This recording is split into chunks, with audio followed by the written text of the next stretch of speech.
Setelah berkali-kali pindahan yang berarti bongkar pasang meja berkali-kali juga. Aku jadi cukup jago bongkar pasang meja, rak, dan teman-temannya. Tapi bukan itu topik video kita kali ini. Setiap pindahan setup meja kerjaku nih selalu berubah dikit-dikit. Bisa karena ada barang yang ternyata nggak kepake, atau bisa juga karena pengen aja nyobain barang atau aksesoris baru. Di antara barang yang gue ganti terus itu, ada beberapa barang yang selalu stay di sebuah meja kerja Edo. Karena memberikan value yang baik tentunya. Dan itu yang mau kita omongin, jadi yang lagi pengen mengupgrade desk setupnya, semoga ini bisa memberikan insight. Kita mulai dari, ya kalau ngomongin desk setup harus mulai dari mejanya nggak sih? Meja yang kupakai ini, ya meja IKEA biasa aja sih, bukan standing desk atau apa juga. Dan nggak baru juga, karena sebenarnya yang mau kita omongin tuh lebih ke ukuran meja ini. Dulu pas pakai meja yang kecil, aku pengen banget punya meja yang gede biar bisa ditaruh berbagai macam barang dan tetap muat. Tapi setelah mencoba beberapa meja-meja, ternyata yang bikin meja berasa lebih luas tuh bukan panjangnya, tapi lebih ke kedalamannya, lebar mejanya berarti. Meja ini 160 x 80 cm.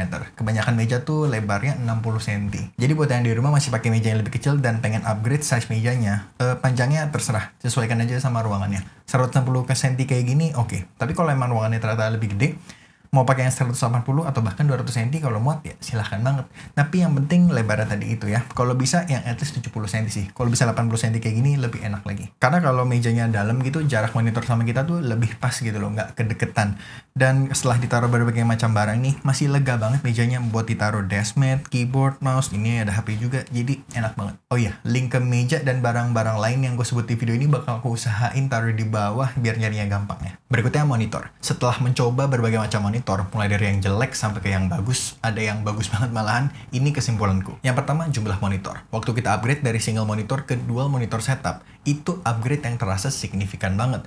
Tapi ternyata waktu kita upgrade dari 2 monitor ke 3 monitor, itu ya oke lah. Jadi kesimpulannya 2 monitor itu sweet spot banget, dan 3 monitor itu luxury lah ya, bisa dibilang. Ada upgrade tapi nggak signifikan. Jadi tergantung ukuran mejanya, kalau memang nggak sempit ditaruh 3 monitor, silahkan, mantep banget. Tapi kalau ternyata cuma muat 2 monitor, ya 2 monitor juga udah enak banget kok. Setupnya tadinya aku tumpuk atas bawah gitu monitornya, tapi sekarang udah aku ubah jadi kiri kanan begini, dan yang sebelah kiri ditaruh vertikal begitu. Karena sekarang kan kebanyakan ngedit video vertikal juga ya, jadi ya ini kayaknya setup yang lebih pas lah. Monitor yang pertama ini Asus ProArt PA278 QV. Ini recommended banget. Harganya juga udah turun jadi 4 jutaan kalau nggak salah sekarang. Monitor ini ukurannya 27 inch dan resolusinya 2K. Betul, ada banyak banget monitor dengan harga segitu yang udah 4K kualitasnya. Tapi esensi dari monitor ini ya warnanya yang akurat. Makanya ini dipakai main game enak banget. Ya nggak dong dipakai buat ngedit video enak. Ya main game juga enak sih sebenarnya, tapi ya bukan itu esensinya. Tanpa berpanjang-panjang, intinya aku masih rekomen banget orang yang lagi mau nyari monitor untuk kebutuhan kreatifnya yang masih relatif on the budget. Ini masih recommended banget. Aku pernah review dengan lebih detail di sebelah sana kayaknya. Jadi silahkan tonton video yang itu kalau tertarik untuk tahu monitor ini lebih lanjut. Lalu monitor kedua yang sekarang ditaruh vertikal begini. Ini Lenovo L24i30. Kalau nggak salah. Ya kalau ini monitor budget pada umumnya aja lah, monitor biasa gitu. Ini size-nya 24 inch, kualitasnya Full HD, dan ya nggak ada fitur apa-apa. Yang ini tuh intinya ya monitor budget biasa aja lah. Ukurannya 24 inch dan kualitasnya 1080p alias Full HD. Dia dipakai untuk jadi second monitor pada umumnya aja sih. Jadi misalnya di sini lagi ngedit ya, di sini misalnya untuk taruh script, dan di sini untuk nyari data via browsing atau apa-apa gitu. Kemungkinan besar itu dilakuin di sini. Monitor ini untuk harganya tuh oke banget, gak ada komplain sama sekali. Cuman karena dia kebanyakan kupakai untuk baca teks gitu, kayaknya resolusi yang lebih tinggi bakal membantu. Tapi sejauh ini nggak ada komplain sama sekali, ini enak banget, jadi highly recommended juga. Jadi priority spek monitornya agak lain ya. Kalau yang di sini lebih ke warna, terus resolusi, yang di sini resolusi aja. Biar ada gambaran kurang lebih pasti pakai gini kondisinya. Yang di sini buat ngedit video, dan di sini taruh scriptnya. Karena kan ya videonya diedit based on script ini aja, jadi tinggal lihat bisa langsung edit gitu. Jadi, dan satu lagi di sini yang kosong biasanya ya untuk research, untuk browsing ya, untuk gitu-gitulah, untuk ganti-ganti lah satu lagi. Tapi yang pasti biasanya 2 ini. Nah misalnya gini, lagi nyari harga barang di Tokopedia, ya udah paling 3 ini yang dibuka.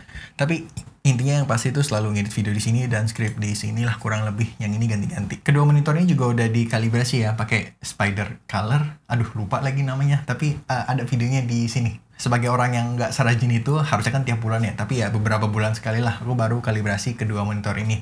Nah tapi walaupun udah dikalibrasi, si Asus ProArt ini jelas nggak ada masalah apa-apa ya. Nah si Lenovo ini nih, walaupun udah dikalibrasi pakai alat kalibrasi biar mereka sama, tetap aja agak beda sedikit, terutama di warna merahnya. Tapi sejujurnya bedanya sedikit banget, jadi masih di level yang sangat bisa ditolerir. Makanya kalau memang on a budget banget, aku ngerekomen banget monitor ini buat jadi monitor utama juga kalau memang kepepet banget on the budget gitu. Jadi ini masih oke banget. Tapi kalau bisa ya harus dikalibrasi sih, karena warnanya agak jauh nih dari pas datang. Nggak kayak monitor ini, pas datang udah dikalibrasi. Aku akan coba taruh beberapa rekomendasi monitor yang cocok untuk kebutuhan kreatif yang lebih budget dan yang lebih high end juga, dan yang sepantaran mungkin ya. Jadi bisa disesuaikan dengan budget masing-masing. Tapi overall kedua monitor ini ya oke banget. Dan setelah mencoba berbagai macam monitor, ada beberapa guidelines yang aku pakai waktu lagi nyari monitor. Kalau ngomongin warna, kan udah pasti ya, makin akurat, makin bagus. Nah, di luar itu masalah resolusi. Untuk resolusi, kalau pakai monitor yang ukurannya 27 inch gitu, kalau bisa cari yang resolusinya 2K. Dan kalau pakai monitor yang lebih gede lagi, misalnya 32 inch atau mungkin 42 atau 43 inch gitu, kalau bisa 4K sih at least. Kalau nggak, berasa banget buriknya. Apalagi kalau sering ketemu teks gitu kan. Agak kasihan matanya nanti kerja keras ya. Jadi aku sangat-sangat menyarankan orang yang masih pakai single monitor setup untuk cobain dual monitor setup. Bener-bener game changing. Habis ngomongin visual, berikutnya udah pasti audio. Untuk yang pakai iMac atau Studio Display dari Apple, kemungkinan besar ini sesuatu yang nggak se-urgent itu karena speaker bawaannya udah bagus. Tapi buat kita-kita yang kemungkinan besar sih nggak pakai salah satu dari kedua hal tersebut, kita perlu alat untuk membantu kita supaya bisa mendengar audionya dengan lebih baik. Ini selera sebenarnya, tapi aku lebih prefer untuk pakai speaker dibanding headphone. Karena kalau kita pakai headphone untuk waktu yang cukup lama, agak capek kupingnya. Jangan salah, headphone ada tempatnya sendiri, cuman karena aku bukan ngerjain sesuatu yang audio sensitif banget, jadi most of the time speaker itu udah lebih dari cukup buatku dan lebih enak juga. Sekedar notes, aku belum pernah punya open back headphones ya, jadi aku bandingin speakernya sama close back headphones biasa aja untuk penggunaan jangka panjangnya. Speaker yang aku pakai ini Yamaha HS8. Ini jatuhnya studio monitor sebenarnya ya. Speaker kayak gini tuh dia akan ngasih kita sound yang flat, jadi kita bisa nge-sound design dengan enak dan akurat. Kebetulan banget sesuai namanya, umurnya juga udah 8 tahun speakernya nih, dan masih bekerja dengan sangat baik banget. Kalau tertarik pakai ini, jangan kaget tiba-tiba nanti orang di rumah tuh kirain kita manggil atau ngomong gitu, karena suaranya semantap itu sampai dikira kita yang lagi ngomong, padahal itu cuma hasil rekaman. Kita bisa pasangin ini sama subwoofer juga sebenarnya, tapi aku nggak pakai karena menurutku speakernya aja juga udah lebih dari cukup. Speaker ini masih recommended banget sih sampai sekarang, walaupun sejujurnya ini agak overkill sih. Aku pakai dari dulu sampai sekarang karena memang kebetulan udah ada aja. Males banget kalau harus jual terus beli lagi yang baru gitu kan, jadi ya udahlah pakai aja. Kalau ruangannya gede mungkin cocok banget nih pakai studio monitor ini, tapi karena ruanganku nggak gede sebenarnya ya gitu deh. Tapi kalau memang budgetnya ada, apalagi kalau space-nya juga ada, silahkan banget. Ini kualitasnya mantap.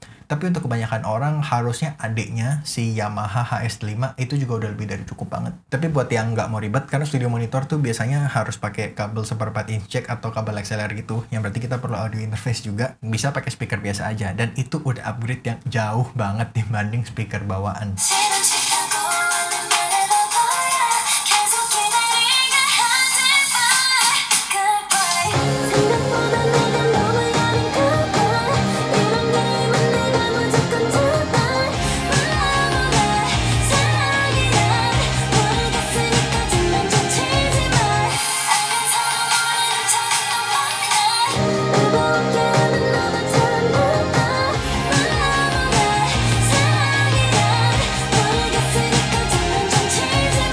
Kira-kira itu perbandingan suaranya secara sekilas. Sebenarnya agak susah banget ya untuk nunjukin perbedaan kualitas suara lewat rekaman, apalagi udah diupload ke YouTube begini. Jadi saranku sih ini enakan sebenarnya denger langsung pakai kuping kita sendiri. Jadi kalau nyarinya studio monitor ya silahkan carinya ke toko musik, dan kalau nyarinya speaker biasa ya tergantung brandnya, silahkan pergi ke brand tersebut. Oh ya, speaker biasa yang kupakai ini si Logitech MX Sound kalau nggak salah. Seperti yang didengar tadi, kualitasnya udah cukup oke banget, apalagi untuk ukuran harga speaker 1 juta. 1 juta lewat dikit gitulah. Speaker yang ini malah umurnya tuh udah mau 10 tahun, jadi udah tua banget ya. Sekarang kayak udah nggak dijual lagi sayangnya speaker ini. Aku akan coba cara alternatifnya kalau ketemu dan ku coba taruh di bawah ya. Kalau untuk headphones, aku sangat rekomen line ATH M seriesnya dari Audio Technica. Yang M40 atau M50 oke banget sih. Dari segi harga dan kualitasnya ini oke banget. Lagi-lagi barang yang gue pakai umurnya udah cukup lumayan. Ini umurnya kayak udah 13 tahun malah ini. Udah 3 kali ganti earphone-nya lah pokoknya. Kepalanya juga udah botak. Tapi selain wear and tear secara fisik yang karena emang dipakai gitu, ini masih bagus banget. Dan sebenarnya kalau kita ada di ruangan yang enggak di sound treatment dengan baik, alias hampir semua ruangan, ketika kita pakai headphone, suara yang kita dengar bakal lebih akurat karena nggak mantul-mantul gitu kan di dinding. Tapi ya balik lagi, karena aku nggak ngerjain sesuatu yang sound sensitif banget, jadi